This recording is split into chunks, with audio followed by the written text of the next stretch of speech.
তৃণমূলের টাকা এখনো পর্যন্ত ছাড়েনি, যশের টাকা আজকে ডিউ।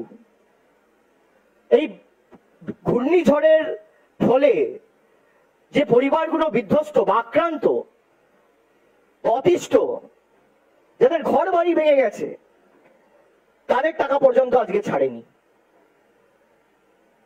যশ চলাকালীন প্রধানমন্ত্রী বসিরহাটে এসেছিলেন, অনেক বড় বড় ভাষণ দিয়ে গেছেন, আমার সরকার সাহায্য করবে, সহযোগিতা করবে। 40,000-42,000 কোটি টাকার এস্টিমেট রয়েছে ধ্বংসের। আমফানের সময় কি বিধ্বস্ত ঘূর্ণিঝড়! কলকাতা, দক্ষিণ 24 পরগনা, উত্তর 24 পরগনা, নদিয়া, মুর্শিদাবাদ, পূর্ব মেদিনীপুর, পশ্চিম মেদিনীপুর, হাওড়া, কি পরিস্থিতি ছিল! 10 ফুট অন্তর অন্তর গাছ উপরে পড়ে আছে। সেই পরিস্থিতি সামাল দিতে রাজ্য সরকারের 7 দিন লেগে গেছে, অন্য রাজ্য সরকার হয়তো